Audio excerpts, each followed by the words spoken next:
Bismillahirrahmanirrahim. Alhamdulillah. Assalatu wassalamu ala Rasulillah wa ala alihi wa sahbihi ajma'in. Amma ba'd. Masih dalam nawasul mudhari'. Sampai lan terakhir atau an? Masih an. Taib. Qala rahimahullah, qala Syekh Muhammad Muhyiddin Abdul Hamid rahimahullahu taala, wa ammalan fa harfu nafyin wa nasbin wa istiqbal. Adapun lan, dia menafikan, dia adalah huruf nafi, huruf nasab dan huruf istiqbal. 6. Dia harfu nafin karena dia menafikan. Adapun harfu nasbin karena dia menasab, dan dikatakan huruf istiqbal karena dia merubah mudhari' atau penafiannya itu kemana? Mustaqbal, yakni min zamanil hal ilal mustaqbal. Menafikan menjadikan mudhari' hanya bermakna mustaqbal lan. Maka yang dinafikan adalah sesuatu yang ada di mustaqbal. Kemudian istiqbalnya di sini bisa alat ta'bid, bisa juga laisa alat ta'bid. Yani sebagian ada yang memandang bahwasanya penafian yang ditunjukkan oleh lan adalah ta'bid, artinya selama-lamanya. Selama-lamanya, seterusnya, kekal. Penafiannya sampai seterusnya. Sebagian berpendapat seperti itu. Dan ini tidak tepat. Yang benarnya bahwa lan itu pada dasarnya tidak menunjukkan ta'bid. Yani dia bisa menunjukkan ta'bid, bisa juga tidak. Ta'bid artinya dari kata abadan. Ta'bid. Nah, jadi bisa penafian lan ini bisa alat ta'bid, bisa seterusnya, bisa juga tidak, tergantung konteksnya. Jelas ya? Tapi yang jelas memang dia menafikan istiqbal. 6. Adapun hatta ya, kata para ulama, hatta walaupun penafian dengan lan itu digandengkan dengan abadan, secara konteks juga belum tentu menunjukkan selama-lamanya. Walaupun ada kata abadan, selama-lamanya. Misalnya dalam ayat Al-Quran, وَلَنْ يَتَمَنَّوْهُ abadan bima qaddamat aydihim, dalam surah apa? Al-Baqarah. Dan mereka tidak akan, yakni orang-orang kafir ini tidak akan la yatamannauhu abadan. Mereka tidak akan menginginkannya, berangan-angan. Apa angan-angan apa? Kematian. Ini orang kafir tidak akan mungkin mengangan-angankan mati abadan, selama-lamanya. Ini sudah pakai kata abadan. Jelas ya? Tidak akan menghayalkan ataupun menginginkan mati selama-lamanya.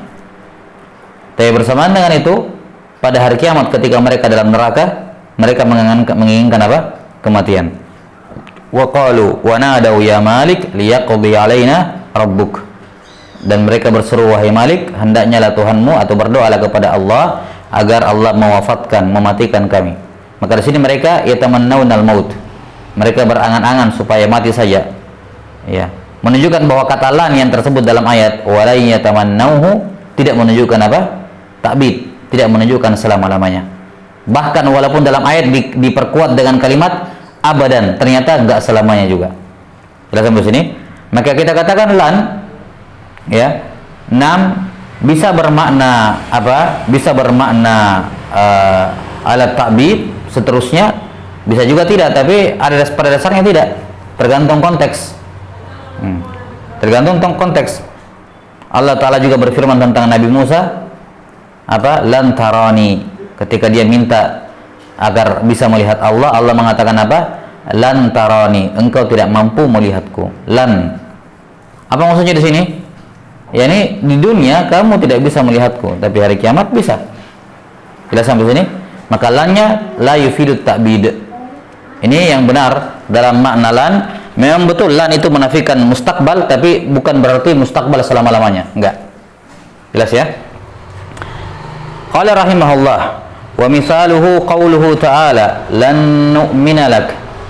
Lan nu'mina lak, syahidnya nu'mina, mansubun bilan. Wa qawluhu ta'ala lan nabraha alaihi akifin. 6. Syahidnya di mana?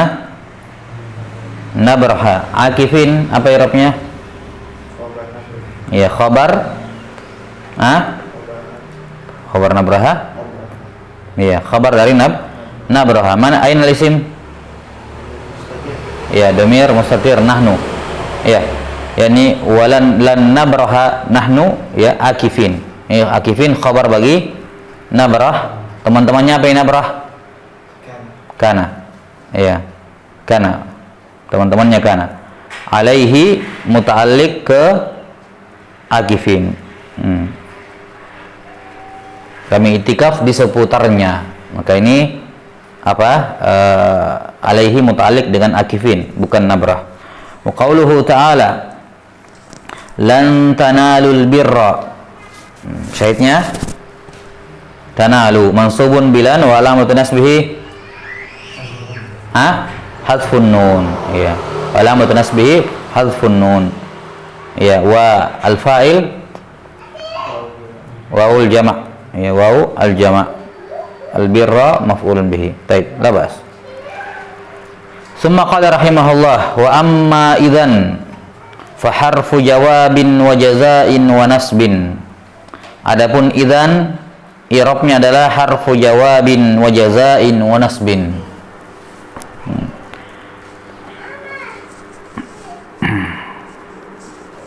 Kata beliau, idzan adalah harfu jawab, harful jaza dan harfu nasab. Harfu jawab karena dia waqi'un fi awwali jumlatil jawab. Dia terletak di awal jumlah jawab. Jadi harus selalu ada kalimat sebelumnya. Kemudian jaza ya sama ya, jawab jaza. Sebagian mengatakan yang benarnya hanya harful jaza saja. Ya. Harful jaza, tidak mesti harful jawab. Ada khilaf dalam masalah ini, karena itulah di sini Syekh Muhammad Muhyiddin nggak mau pusing, beliau sebutkan dua-duanya, harfu jawabin wa jaza, gitu. Wa nasbin, dan dia menasab. Akan diterangkan di buku kitab berikutnya masalah-masalah seperti ini ya, detail-detail seperti ini. Kata beliau rahimahullah, wa yushtaratu li nasbil mudhari'i biha salasatu syurut. Perhatikan ini syarat-syarat ini. Ada 3 syarat mudhari' mansub dengan idzan. Artinya kalau ada mudhari' sebelumnya idzan, tapi kalau tidak terpenuhi 3-3-nya, maka mudhari'nya tetap marfu, tidak mansub. Jelas? Kalau ada idzan setelahnya mudhari', apakah dia mansub? Belum tentu. Mudhari' yang terletak setelah idzan nanti dinasab, afwan, tadi saya bilang apa? Mansub ya? Iya. Mudhari' yang terletak setelah idzan nanti mansub, nanti dimansub kalau terpenuhi apa? Ketiga syaratnya. Kita lihat. Al-awwal an takuna idzan fi sadri jumlatil jawab. Ya. Idzan itu harus terletak di awal jumlah jawab. Jadi kita di sini punya 2 jumlah. Yang pertama apa? 6. Yang pertama adalah jumlah yang merupakan pernyataan. Jelas sampai sini? Berupa apa? Pernyataan. Dan yang kedua adalah jumlah al-jawab atau jumlah al-jaza. Disinilah mudhari' yang kita bahas itu terletak di jumlah apa? Jawab. Bukan tidak dipermasalahkan mudhari' yang ada di kalimat, di pernyataan, tidak dibahas. Yang dibahas di sini adalah mudhari' yang terletak di jumlah jawabnya. Kemudian syaratnya dia nanti mansub dengan idzan kalau idzan di awal. Kalau idzan di awal. Maka pembahasan idzan itu melibatkan 2 jumlah. Jumlatul ula dan jumlah as-tsaniyah. Jumlah yang kedua ini katakan apa? Al-jawab, jumlatul jawab. Nah. Jelas? Syaratnya idzan harus di awal sini. Baik, harus di awal jumlah ya jawab. Enggak boleh di tengah-tengah, enggak boleh di akhir. Yang ini kita tidak ada pembahasan dengan mudhari' dengan mansubat, tidak dibahas di sini. Kita bahas idzan. Baik. Jadi antakuna idzan fi sadri jumlatil jawab. Jadi awal jumlah jawab. As-tsani an yakuna al-mudhari'ul waqi'u ba'daha dallan 'ala al-istiqbal. Nah.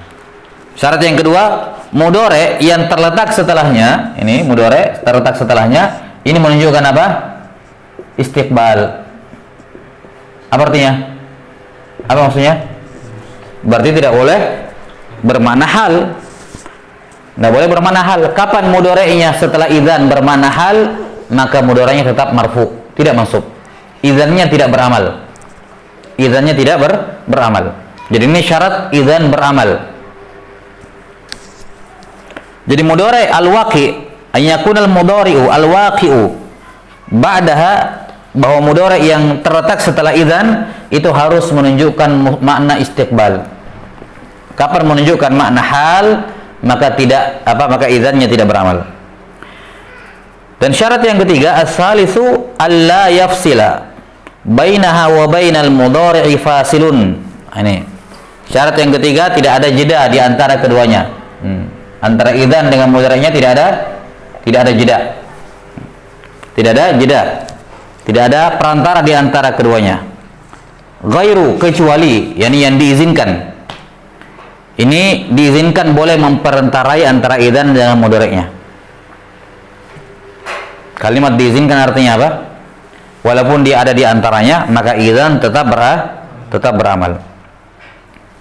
Ghairul qasam. Nah, kalau qasam itu artinya apa qasam? Sumpah, yakni waw, huruf waw atau ba atau ta, huruf sumpah ya, dengan muqsam bihinya. Atau awin nida. Yang dimaksud harfun nida di sini ya tentunya harfun nida dengan munada. Kan tidak mungkin ada di tengah-tengah ya saja, pasti ada munadanya. Jadi maksudnya nida di sini yakni harfun nida ma'al munada.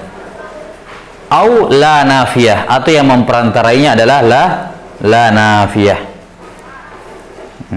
Kapan yang memperantarai, yang memisahkan antara idzan dengan mudhari'nya bukan salah satu dari tiga ini, maka idzannya tidak beramal dan mudhari'nya tetap marfu karena dia tidak beramal. Nah, sekarang diperjelas lewat contoh. Wa mithalul mustawfiyati lisyurut. Contoh kalimat yang memenuhi tiga syarat. Ay yaqula laka ahadu ikhwanik. Salah seorang saudaramu berkata kepadamu, sa'ajtahidu fi durusi. Perhatikan, ini jumlah yang pertama. Ini jumlah apa? Ini kalimat pernyataan.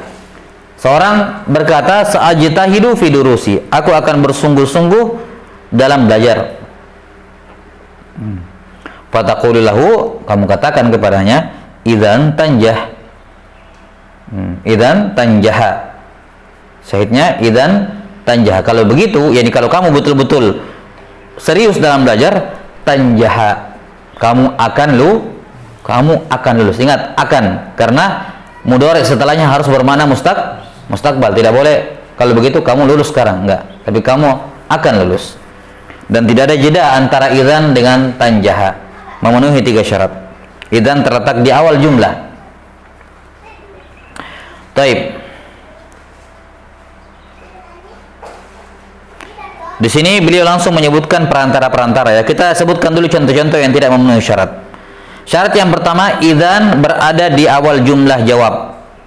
Kapan tidak berada di awal jumlah, maka idzannya tidak beramal. Misalnya, sa'ajtahidu fi durusi. Dia balas tanjahu idzan. Tanjahu idzan. Idzannya ditaruh di belakang. Kamu akan lulus kalau begitu. Maka di sini tanjahu ya wajib dimarfu, tanjahu idzan. Jelas ya? Tanjahu idzan. Ini syarat yang pertama yang melanggar ya. Apa syarat yang pertama yang dilanggar? Sa'ajtahidu fi durusi, dia katakan apa? Tanjahu idzan. Maka ini melanggar syarat. Seharusnya idzan di awal jumlah jawab. Maka di sini tanjahu di marfu. Tanjahu fil mudhari' marfu li tajarrud. Jelas ya? Idzan apa? Harfu. Apa idzan harfnya tadi? Harfu al jawab wal jaza wa wastiqbal. Kita katakan apa? Batala amaluhu, yakni yang batal amalannya. Amil kalau tidak beramal, di i'rabnya seperti itu. Disebutkan i'rab apa? I'rabnya apa? Bagaimana? Kemudian dikatakan batala amaluhu, batal amalnya. Karena melanggar syarat. Syarat yang kedua, mudhari'nya harus bermakna mustaqbal. Bagaimana kalau bermakna hal? Iya. Misalnya ada keterangan, dia katakan idzan, misalnya idzan tanjahu, misalnya al-an. Kalau begitu kamu lulus sekarang, maka ini bermakna apa? Hal. Ya, maka dibaca apa? Idzan tanjahu marfu, karena ada al-an. Al-an menunjukkan hal, sekarang, bukan mustaqbal. Atau misalnya ada seorang mengatakan begini, dia katakan Ra'aitu Zaidan yal'abu. Ra'aitu Zaidan yal'abu fil mal'ab. Dia mengatakan kepada saya seperti itu. Saya lihat si Zaid bermain di lapangan. Saya katakan idzan tasduqu. Kalau begitu kamu jujur. Kenapa dibaca tasduqu? Kenapa dia marfu? Karena hal. Kapan dia jujur? Ini sekarang itu ucapannya. Idzan tasduqu, ini tasduqul an. Jelas maksud ini? Maka di sini wajib dimarfu. Syarat yang ketiga, tidak boleh ada yang memisahkan. Tidak boleh ada yang memisahkan. Sebelumnya, ini untuk yang pertama tadi apa? Idzannya harus berada di awal. Ya, kapan tidak di awal, maka tidak boleh. Misalnya contohnya tanjahu idzan, atau dia katakan begini. Misalnya dikatakan tadi apa, sa'ajtahidu fi durusi, dia katakan apa? Alhamdulillah idzan tanjah. Dibaca apa sini? Tanjahu, karena ada hamdalah di depan jumlah jawab. Jelas ya? Atau dikatakan misalnya ini di awal, apa di tengah-tengah, ini contoh di akhir, ini contoh di tengah-tengah, ya. Atau misalnya dikatakan ya Muhammad idzan tanjah, ya, di awalnya ya Muhammad idzan tanjah. Ini juga melanggar persyaratan karena tidak di awal. Pokoknya kapan idzannya bukan di awal jumlah jawab, maka tidak memenuhi syarat, wajib marfu mudhari'nya. Nah, sekarang syarat yang ketiga, tidak boleh ada yang memisahkannya kecuali tiga hal ini. Apa tiga hal ini? Al-qasam, an-nida, dan la nafiyah. Kita lihat kata beliau, wa mithalul mafsulati bil qasam. Contoh yang memenuhi apa, yang dipisahkan dengan sumpah. Antaqula idzan wallahi tanjaha. Baik, idzan wallahi tanjaha. Perhatikan, idzan dengan tanjaha dipisahkan oleh apa? Idzan dengan mudhari'nya tanjaha dipisahkan. Namun yang memisahkannya adalah apa? Qasam. Maka ini masih diterima. Makanya idzan wallahi tanjaha. Baik. Wa mithalu, maka i'rabnya tetap berlaku. Idzan seperti biasa i'rabnya harfu jawabin wa jazain wa istiqbal. Wallahi di sini jar majrur kan? Jar majrur, tanjaha ya mansub dengan idzan. Wa mithalul mafsulati bin nida an taqula idzan ya Muhammadu tanjaha. Idzan ya Muhammadu tanjaha. Tetap beramal idzan kepada tanjah walaupun dipisahkan oleh an-nida. Tetap beramal.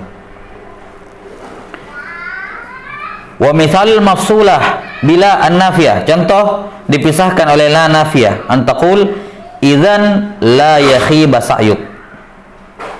Dia saudaramu berkata, sa'ajtahidu fi durusi, aku akan belajar sungguh-sungguh. Dijawab oleh saudaranya, idzan la yakhiba sa'yuk. Yakhiba tetap mansub dengan idzan, walaupun ada yang memperantarainya, tapi yang memperantarainya adalah apa? La. Au taqul idzan wallahi la yadhhab 'amaluka dhaya'an. Idzan wallahi la yadhhaba. Ya, perhatikan di sini, ini dipisahkan oleh berapa? Dua, yaitu qasam dan la nafiyah. Ya. Maka di sini Syekh Muhammad Muhyiddin mengingatkan bahwa tidak mesti salah satunya. Jangan sampai dipahami, oh kalau satu yang memisahkan tidak apa-apa, kalau dua bermasalah. Tidak, kata beliau. Hatta walaupun dua ngumpul di situ, hatta kalau kita tambahkan begini, kita kumpulkan tiga. Idzan wallahi ya Muhammad. Baik. Idzan wallahi ya Muhammad la yadhhab 'amaluka dhaya'an. Usahamu tidak akan sia-sia. Baik. Hatta walaupun tiga-tiganya digabungkan sebagai perantara, tetap mudhari'nya apa? Mansub. Nah, Nah, kalau selain tiga ini yang memisahkan, maka yadur, yakni merusak hukumnya, yakni membatalkan amalnya idzan. Misalnya dipisahkan oleh apa? Misalkan dipisahkan dengan jumlah doa. Ya, jumlah doa, jumlah itiradiyah, jumlah sisipan. Di antara jumlah itiradiyah ya jumlah doa. Misalnya dikatakan idzan alhamdulillah tanjah. Maka dibaca apa? Tanjahu. Idzan walhamdulillah tanjahu. Karena alhamdulillah ini jumlah doa dan termasuk dari tiga, bukan qasam, bukan nida, bukan la nafiyah. Jelas ya? Nah,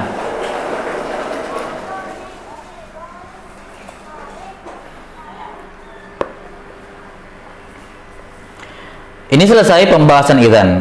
Nah, ini huruf ya, huruf yang ketiga yang menasab mudhari dengan sendirinya, tansibu binafsihi. Yang terakhir wa amma kai fa harfu masdarin wa nasbin. Kai adalah huruf masdar dan huruf nasab. Huruf nasab karena dia menasab, dan huruf masdar karena dia mentakwil mudhari setelahnya menjadi masdar, menjadi isim. Nah, maka amalannya ini persis sama seperti apa kemarin? An. Jadi setelah mengi'rab kai dengan mudhari'nya, kita harus mentakwil ke masdar. Wa yushtaratu fin nasbi biha an tataqaddamaha lamat ta'lil lafdhan. Nah, ini satu hal. Syaratnya kai menasab mudhari' itu selalu pasti diawali dengan apa? Diawali oleh lam, kata beliau. Kai nanti boleh menasab mudhari' kalau diawali oleh apa? Lamut ta'lil. Ya, yushtaratu dipersyaratkan, fin nasbi biha dipersyaratkan kai bisa menasab mudhari' adalah apa? An tataqaddamaha lamut ta'lil. Kalau didahului oleh lam ta'lil. Lam ta'lil ini yang dikenal dengan istilah apa? Nah, istilah apa? Lamun kai. Akan datang nanti lamun kai. Ini lam yang selalu ada apa yang ada di sebelum kai, yang menjadi syarat kainya manasab, dikatakan lamun kai. Disebutkan di sini dengan lafaz lamut ta'lil. Karena apa artinya kai? Kai kan supaya, menunjukkan ta'lil, agar. Kata beliau, kemudian pokoknya begini, pokoknya harus ada lam sebelum kai, harus ada lamut ta'lil atau lamu kai sebelum apa? Kai, wajib ada lam. Kalau dia mau munasab dengan sendirinya, wajib ada lam. Baik lamnya itu lafzon, terlafalkan, nahwu qaulihi ta'ala likai la ta'sau, likai la ta'sau. Yang mana syahidnya? La yang mana dimaksud di sini? Li. Nah, itu lam ta'lil. Lam ta'lil. Likai la ta'sau. Maka ta'sau mansubun bikai. Baik. Fi'il mudhari' mansubun bikai wa alamatu nasbihi hasfun nun, ta'sauna. Hasfun nun. Kenapa kai bisa menasab ta'sau?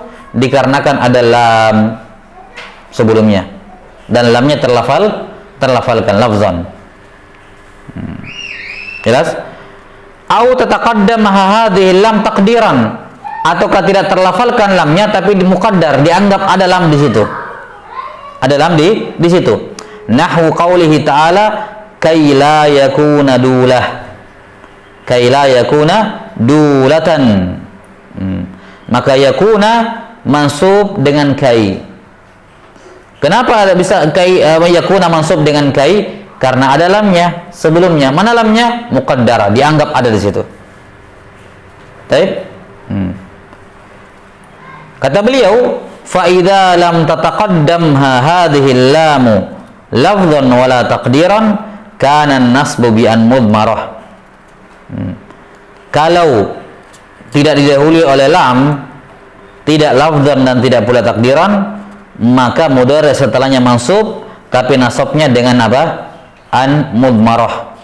Ya, dengan perantaraan an mudmarah. Mudmarah apa? Al-mudmara jawazan atau wujuban?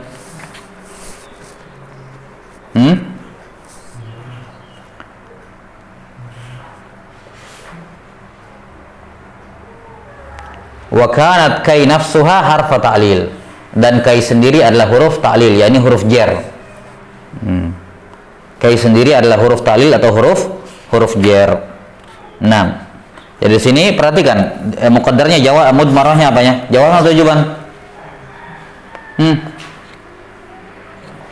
An-mudmarah jawazan. Baik, sekarang perhatikan kesimpulan dalam masalah kai, simpel sebenarnya ya. Cuma di sini berbicara mengenai ta'lilat. Tapi kalau kita berbicara mengenai kesimpulan i'rab gampang. Intinya begini, semua mudhari setelah kai pasti masuk, itu saja. Secara mutlak, enggak ada syarat-syaratan, enggak ada rincian-rincian. Semua mudhari terletak setelah kai pasti apa? Masuk secara mutlak. Sudah sampai sini? Secara mutlak. Secara mutlak maksudnya baik sebelum kai ada lam atau tidak ada, pokoknya masuk. Jelas? Contoh di situ apa? Yang pakai lam apa? Perhatikan. Likaila, habisin. Sudah? Ada?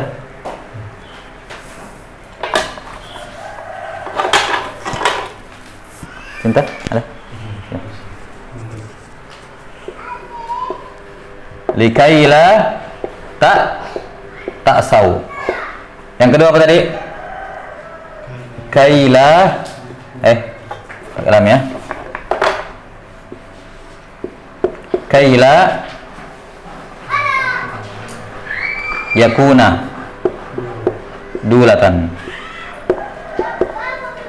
Kemudian yang ketiga apa? Misalnya kai aktuba ad-dars. Katakan misalnya istaraitu al-qalam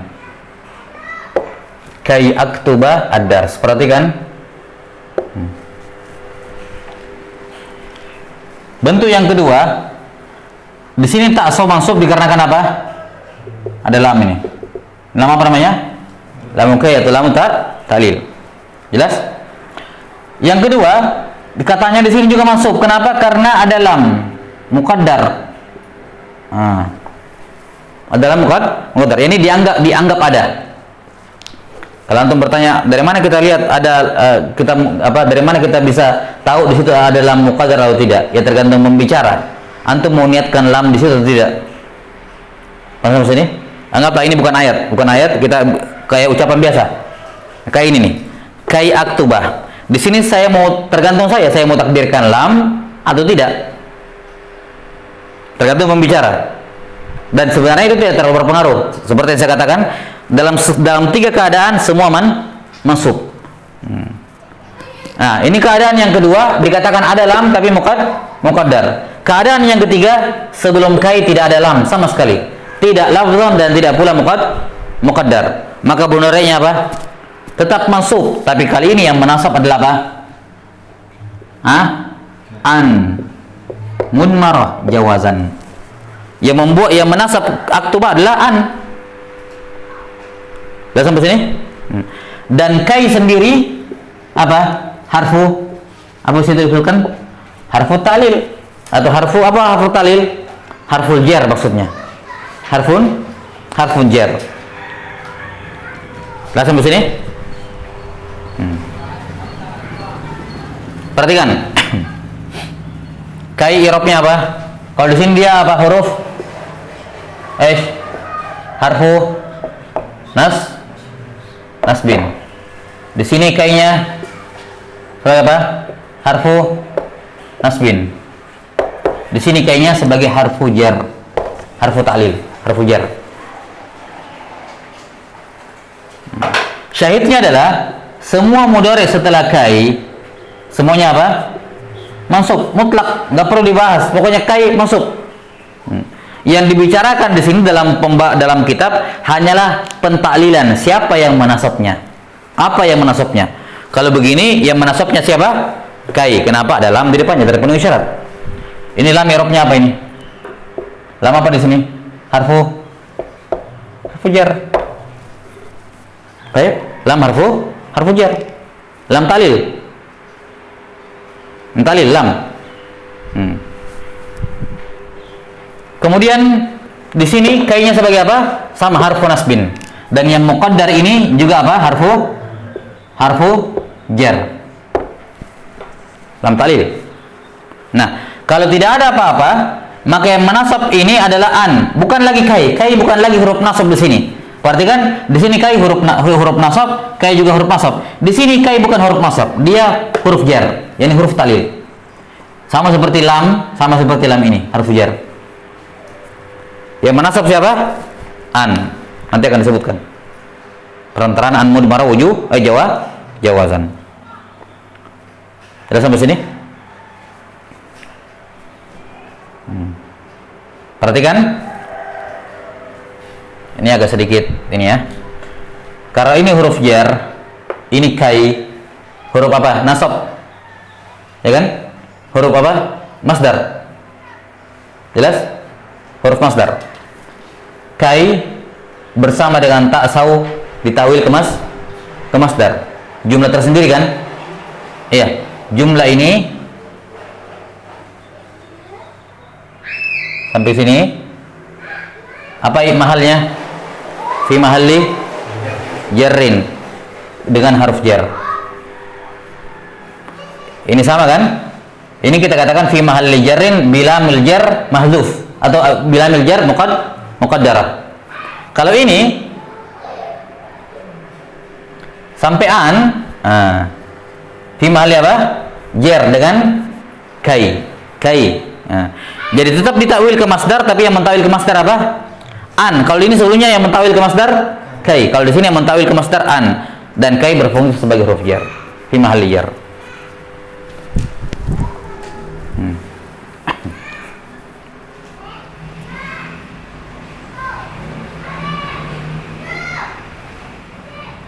Baik, jelas?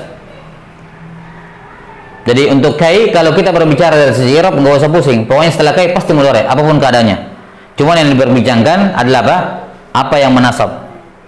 Apa yang menasab? Kalau di depannya ada lamnya, ya sudah mansub dengan kai. Kalau tidak ada, tapi antum mau menakdirkan, saya mau takdirkan di sini, maka yang menasab tetap kai juga. Tapi kalau ini saya tidak mau hatta takdirkan pun tidak mau ada lam, maka tetap nasab. Tapi yang menasabnya an mudmarah jawazan. Jadi ini pembahasan ta'lilat saja, yakni mengapa dan apa. Adapun dari sisi zahir i'rab tidak ada perbedaan. Semua pokoknya setelah kai pasti masuk. Enggak usah pusing masalah itu. Tidak ada rincian. Rincian hanya dalam masalah ta'lil, siapa yang atau apa yang menasabnya. Jelas? Tapi kalau zahirnya tidak ada tafsil, mutlak. Pokoknya semua mudhari setelah kai pasti mansub. Ya, wallahu a'lam bishawab. At-taufiq. Subhanakallahumma bihamdik asyhadu an la ilaha illa anta astaghfiruka wa atubu ilaik. Sallallahu ala nabiyyina Muhammadin wa ala alihi wa sahbihi wasallam.